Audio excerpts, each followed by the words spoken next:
8장 두 번째 재앙 개구리 떼. 하나님께서 모세에게 말씀하셨다. 너는 바로에게 가서 이렇게 말하여라. 하나님의 메시지다. 내 백성을 내보내어 나를 예배하게 하여라. 경고하건대 네가 그들을 내보내지 않으면 내가 개구리 떼로 온 땅을 치겠다.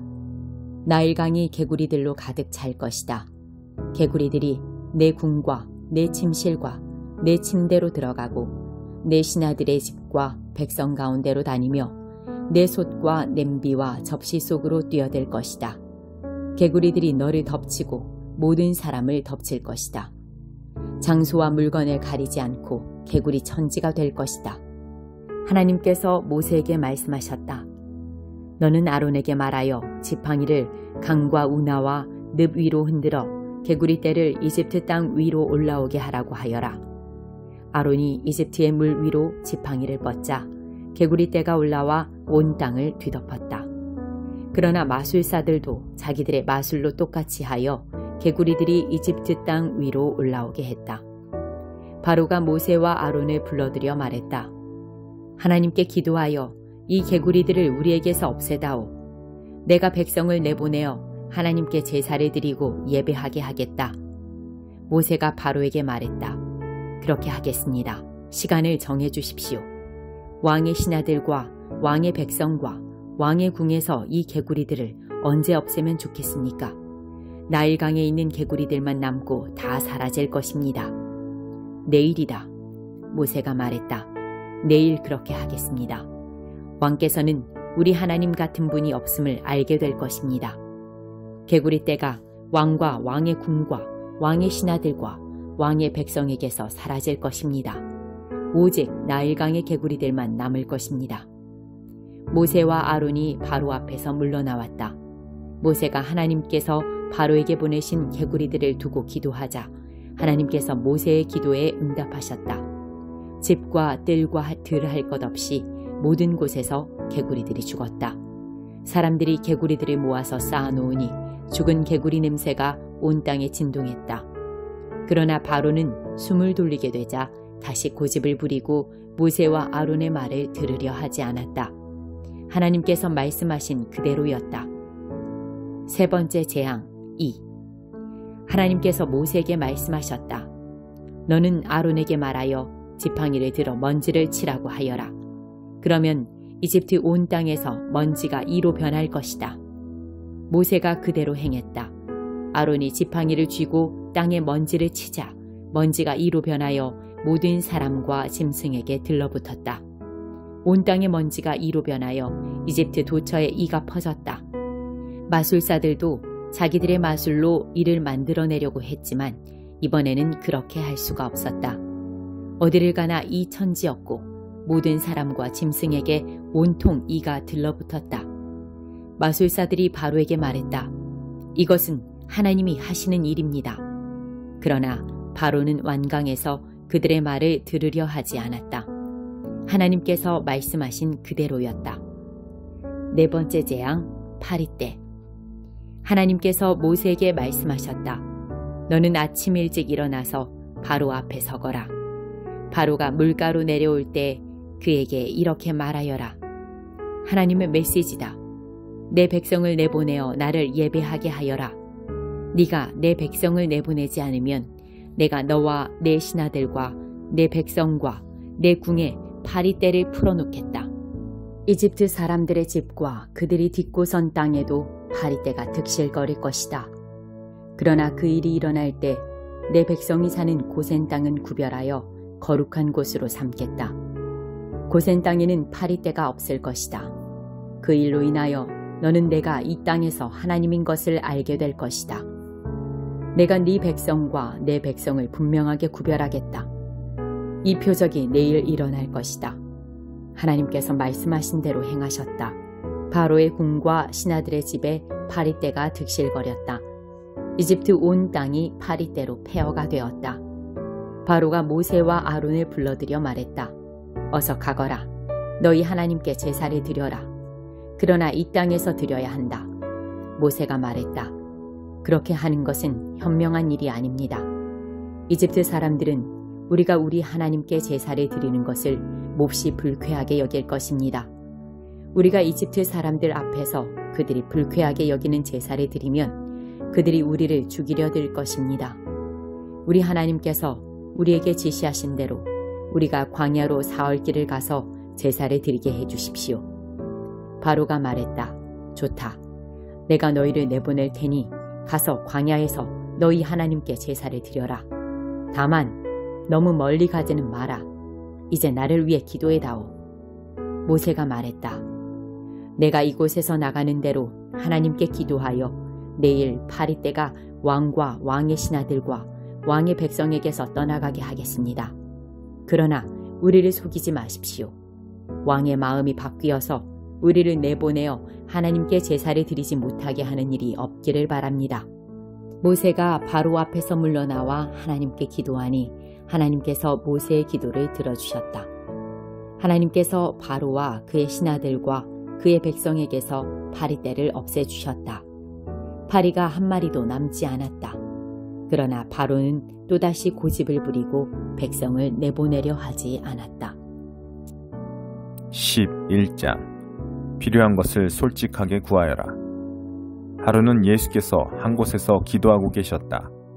예수께서 기도를 마치자 제자들 가운데 한 사람이 말했다. 주님, 요한이 자기 제자들에게 한 것처럼 저희에게도 기도를 가르쳐 주십시오. 그러자 예수께서 말씀하셨다. 너희는 기도할 때 이렇게 하여라. 아버지가 어떤 분이신지 드러내소서. 세상을 바로잡아 주소서. 든든한 세끼 식사로 우리가 살아가게 하소서. 아버지께 용서받은 우리가 다른 사람들을 용서하게 하소서. 우리를 우리 자신에게서와 마귀에게서 안전하게 지켜주소서. 예수께서 말씀하셨다. 너희가 한밤중에 친구에게 가서 이렇게 말하면 어떻게 될지 상상해 보아라. 친구여, 내게 빵 3덩이를 빌려주게. 옛 친구가 여행을 하다가 방금 찾아왔는데 내 수중에 아무것도 없네. 친구가 침대에서 대답했다. 귀찮게 굴지 말게. 문도 닫혔고 아이들도 다 자려고 누웠다네. 그러니 내가 일어나 자네에게 아무것도 줄 수가 없네. 그러나 내가 너희에게 말한다. 비록 그가 친구라는 이유로는 일어나지 않더라도 너희가 물러서지 않고 그 자리에 서서 계속 문을 두드려 이웃들을 다 깨운다면 그가 일어나서 무엇이든 필요한 것을 줄 것이다. 내가 하려는 말은 이것이다. 구하여라. 그러면 받을 것이다. 찾아라. 그러면 발견할 것이다. 두드려라. 그러면 문이 열릴 것이다. 하나님과 흥정하지 마라. 솔직하게 말씀드려라. 필요한 것을 구하여라. 우리는 쫓고 쫓기는 게임이나 숨바꼭질을 하고 있는 것이 아니다. 너희 어린 아들이 생선을 달라고 하는데 살아있는 뱀을 접시에 담아 아이를 무섭게 하겠느냐? 너희 어린 딸이 계란을 달라고 하는데 거미를 주며 아이를 속이겠느냐? 너희가 아무리 악해도 그런 생각은 하지 않을 것이다. 너희도 자기 자식에게는 최소한의 예의를 지킨다. 그렇다면 너희를 사랑으로 잉태하신 아버지께서 너희가 구할 때 성령을 주시지 않겠느냐? 중립지대는 없다. 예수께서 어떤 사람을 말 못하게 하는 귀신에게서 구해주셨다. 귀신이 떠나가자 그 사람이 쉴 새 없이 말하는 것을 보고 무리가 깜짝 놀랐다. 그러나 그들 가운데 더러는 빈정대며 말했다. 마술이다. 소매자락에서 마귀의 속임수를 끄집어낸 것이다. 또 어떤 사람은 미심쩍은 태도를 보이면서도 그분이 굉장한 기적으로 자신을 입증해 주기를 바라며 서성댔다. 예수께서 그들의 생각을 아시고 말씀하셨다. 장기간 내전을 벌이는 나라는 황폐해진다. 늘 싸움질하는 가정은 무너지게 마련이다. 사탄이 사탄을 없애면 어느 사탄이 남아나겠느냐. 너희는 내가 귀신들의 왕인 마귀와 한패가 되어 귀신을 쫓아낸다고 비난한다. 그러나 너희가 나를 마귀라고 욕하며 마귀 쫓아내는 마귀라고 부른다면 너희의 귀신 쫓아내는 자들에게도 똑같은 욕이 되지 않겠느냐. 그러나 내가 하나님의 손가락으로 귀신들을 몰아내는 것이라면 하나님 나라가 확실히 여기 있는 것이다. 강한 사람이 완전 무장하고 자기 집 마당에 지키고 서 있으면 그의 재산은 끄떡없이 안전하다. 그러나 더 강한 사람이 더 강한 무기를 들고 오면 어찌 되겠느냐. 그는 자기 수법에 자기가 당하고 말 것이다. 그가 그토록 믿었던 무기고는 탈취당하고 귀한 재물은 약탈당한다. 이것은 전쟁이며 중립지대는 없다. 내 편이 아니라면 너희는 내 적이다. 돕지 않으면 방해하는 것이다. 사람에게서 쫓겨난 더러운 귀신은 광야를 이리저리 떠돌며 자기가 들어갈 만한 오아시스, 곧 순진한 영혼을 찾아다닌다. 아무도 찾아오지 못하면 귀신은 내가 전에 있던 소굴로 돌아가자 하고 말한다. 돌아가 보니 그 사람 안은 쓸고 닦아 깨끗한데 텅 비어있다. 그래서 귀신은 달려가서 자기보다 더 더러운 귀신을 7이나 끌어모아서는 다 함께 그 사람 안에 들어가 난장판을 벌인다. 결국 그 사람의 상태는 깨끗함을 받지 않았던 처음보다 훨씬 나빠진다. 예수께서 이 말씀을 하고 있는데 웅성거리는 무리 가운데서 어떤 여자가 목소리 높여 말했다. 선생님을 뵌 태와 선생님을 먹인 가슴은 복이 있습니다. 예수께서 덧붙이셨다. 하나님의 말씀을 듣고 자기 삶으로 그 말씀을 지키는 사람이 훨씬 더 복이 있다. 요나의 증거. 무리가 점점 늘어나자 예수께서 화제를 바꾸셨다. 이 시대의 풍조가 다 잘못되었다. 사람마다 증거를 찾고 있으나 엉뚱한 증거를 찾고 있다.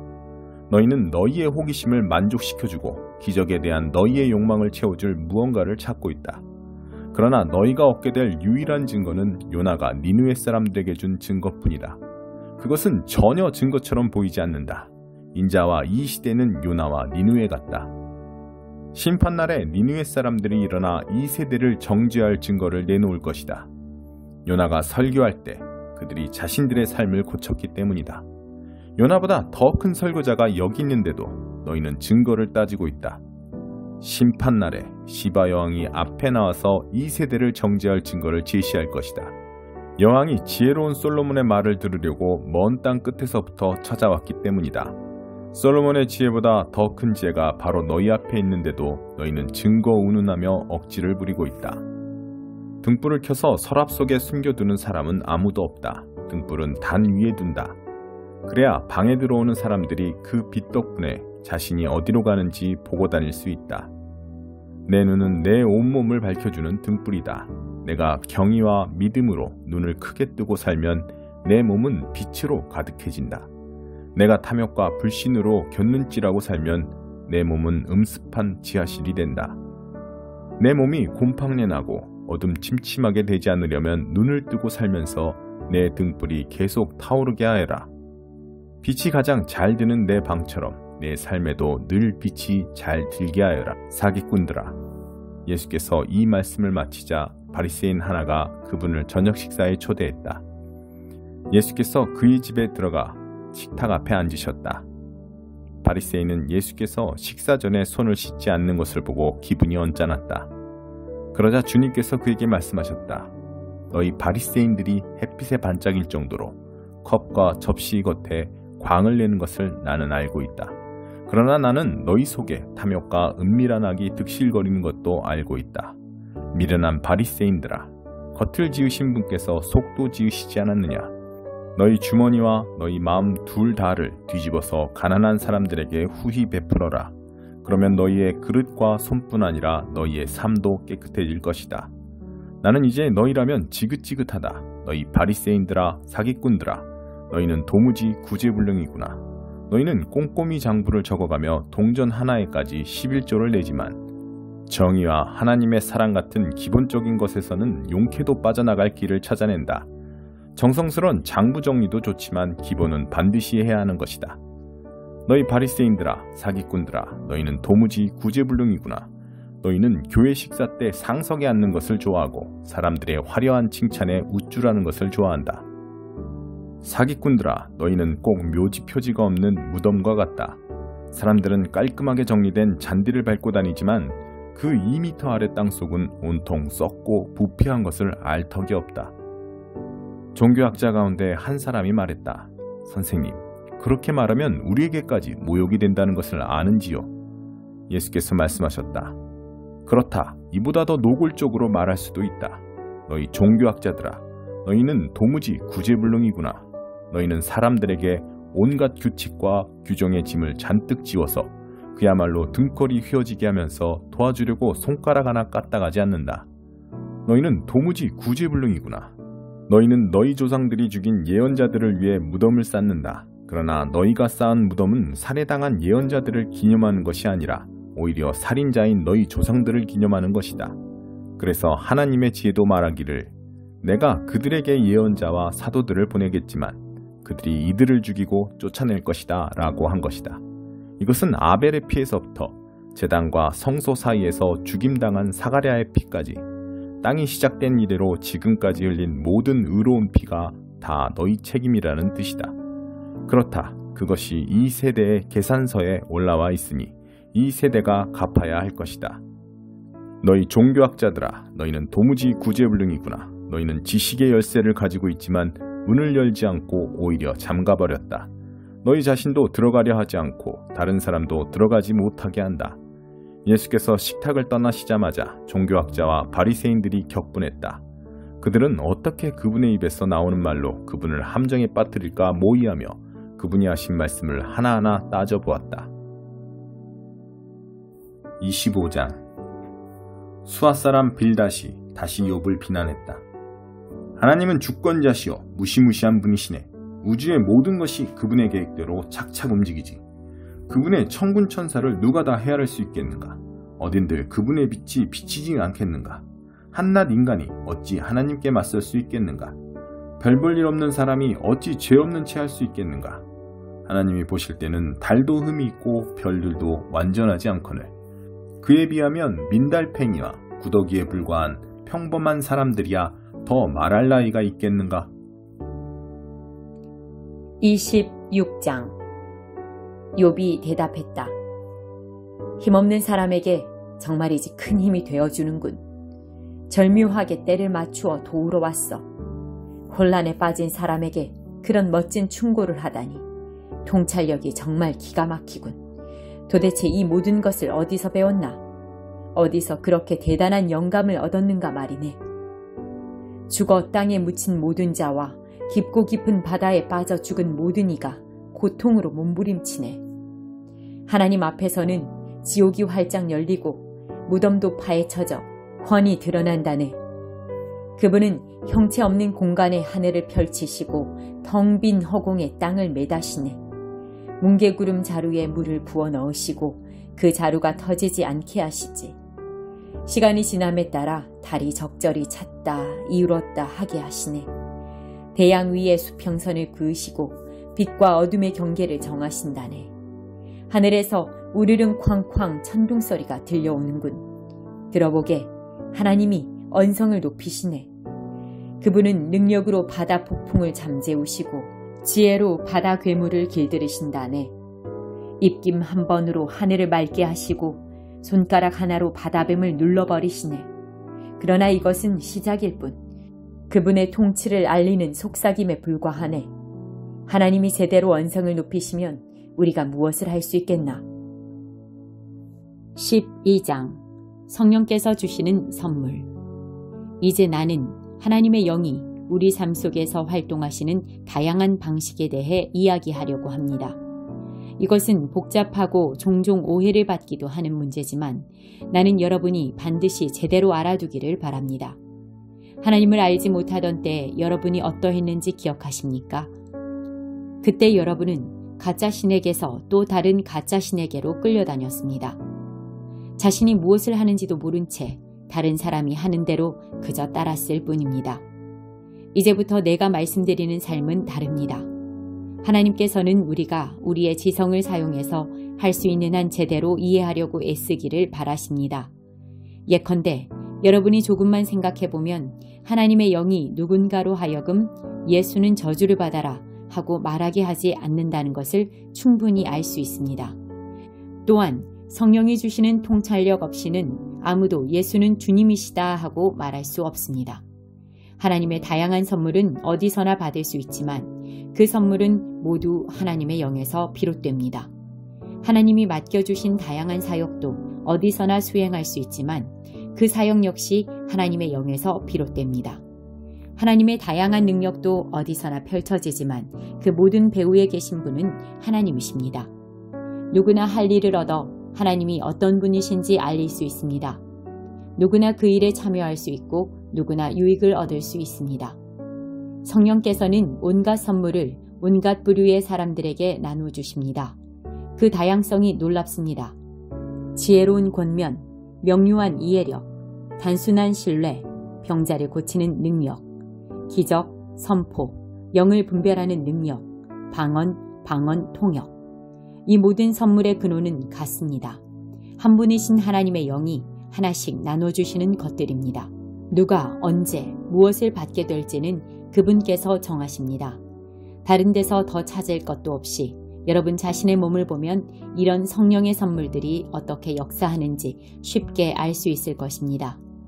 여러분의 몸은 여러 지체, 팔과 다리, 여러 기관, 수많은 세포로 이루어져 있습니다. 일일이 열거할 수 없을 만큼 많은 지체가 있지만 여러분의 몸은 여전히 하나입니다. 그리스도께서도 그러하십니다. 한 분이신 그분의 영으로 말미암아 우리 모두는 불완전하고 조각난 우리 삶에 작별을 고했습니다. 저마다 독립적으로 자기 삶을 책임지던 우리가 이제는 그리스도께서 모든 일의 최종 결정권을 쥐고 계신 크고 온전한 삶에 참여하게 되었습니다. 이것은 우리가 세례받을 때 말과 행위로 선언한 내용입니다. 이제 우리 각 사람은 부활하신 그분 몸의 지체가 되어 하나의 같은 셈, 그분의 영을 마시고 새 힘을 얻어 살아갑니다. 전에 우리가 신혼을 확인하기 위해 사용하던 낡은 꼬리표들, 유대인이나 그리스 사람, 종이나 자유인 같은 꼬리표들이 더 이상 쓸모없게 되었습니다. 우리에게는 보다 크고 보다 포괄적인 것이 필요합니다. 이 모든 것이 여러분을 하찮은 존재가 아니라 얼마나 중요한 존재로 만드는지 생각해 보시기 바랍니다. 한 지체가 부풀어 올라 거대한 덩어리가 된다고 해서 몸이 되는 것은 아닙니다. 다르면서도 비슷한 지체들이 가지런히 정돈되어 함께 기능하는 것이 몸입니다. 발이 나는 반지로 치장한 손처럼 아름답지 못하니 이 몸에 속하지 않은 것 같아 하고 말한다면 그것이 말이 되겠습니까? 귀가 나는 맑고 그윽한 눈처럼 아름답지 않으니 머리의 한 자리를 차지할 자격이 없어 하고 말한다면 여러분은 그것을 몸에서 떼어내버리겠습니까? 온몸이 다 눈이라면 어떻게 듣겠습니까? 온몸이 다 귀라면 어떻게 냄새를 맡겠습니까? 그러나 하나님께서 그분이 원하시는 곳에 각각의 지체를 세심하게 두셨다는 것을 우리는 압니다. 그러니 여러분이 아무리 중요한 인물이라고 해도 여러분은 스스로 잘난 체해서는 안 됩니다. 나는 여러분이 그 이유도 생각해 보았으면 합니다. 여러분이 그처럼 중요한 것은 여러분이 몸의 한 지체이기 때문입니다. 눈만 엄청나게 크거나 손만 거인처럼 크다면 그것은 몸이 아니라 괴물일 것입니다. 우리 몸은 여러 지체로 이루어진 한 몸입니다. 우리 몸의 각 지체는 알맞은 크기로 알맞은 자리에 있습니다. 어떤 지체도 자기 혼자서는 중요하지 않습니다. 눈이 손에게 꺼져버려 나는 네가 필요치 않아 하고 말하거나 머리가 발에게 너는 해고야 네가 할 일은 없어 하고 말하는 것을 상상할 수 있겠습니까? 사실 우리 몸은 정반대의 방식으로 움직입니다. 약한 지체일수록 더 필수적이고 요긴합니다. 예를 들어 우리는 한쪽 눈이 없어도 살 수 있지만 위가 없으면 살 수 없습니다. 여러분과 관계된 여러분 몸의 지체라면 눈에 보이거나 가려져 있거나 강하거나 약하거나 하는 것이 중요하지 않습니다. 여러분은 각각의 지체를 비교하지 않고 오히려 있는 그대로 존귀하고 소중하게 여길 것입니다. 굳이 편을 든다면 강한 지체보다는 약한 지체에 더 관심을 기울일 것입니다. 윤기 나는 머리카락과 튼튼한 위장 중에서 하나를 택하라면 여러분은 튼튼한 위장을 택하지 않겠습니까? 하나님께서 우리 몸을 설계하신 방식이야말로 우리가 교회를 이루어 함께 살아가는 삶을 이해하는 데 적합한 모형입니다. 우리가 언급한 지체이든 그렇지 않은 지체이든 눈에 보이는 지체이든 그렇지 않은 지체이든 간에 각각의 지체는 저마다 다른 지체를 의미합니다. 한 지체가 아프면 다른 모든 지체도 그 지체의 아픔과 치료에 동참합니다. 한 지체가 잘 되면 다른 모든 지체도 그 지체의 풍성함을 누립니다. 여러분은 그리스도의 몸입니다. 그것이 여러분의 참 모습입니다. 여러분은 이것을 잊어서는 안 됩니다. 여러분 자신을 그 몸의 지체로 인정할 때에야 비로소 여러분이 지체인 것이 의미가 있습니다. 하나님께서 그분의 몸이신 교회 안에 세우신 여러 지체 가운데 여러분이 잘 아는 지체는 다음과 같습니다. 사도, 예언자, 교사, 기적을 행하는 사람, 병을 고치는 사람, 도와주는 사람, 조직하는 사람, 방언으로 기도하는 사람. 이제 그리스도의 교회가 온전한 하나의 몸이라는 것이 분명하지 않습니까? 한 지체만 비정상적으로 커진 것은 그리스도의 교회가 아닙니다. 사도만 있는 교회, 예언자만 있는 교회, 기적을 행하는 사람만 있는 교회, 병 고치는 사람만 있는 교회, 방언으로 기도하는 사람만 있는 교회, 방언을 통역하는 사람만 있는 교회. 그런 교회는 그리스도의 교회가 아닙니다. 그런데도 여러분 가운데 몇몇 사람은 이른바 중요한 지체가 되겠다고 계속 경쟁하더군요. 그러나 나는 이제 여러분에게 훨씬 나은 길을 제시하려고 합니다.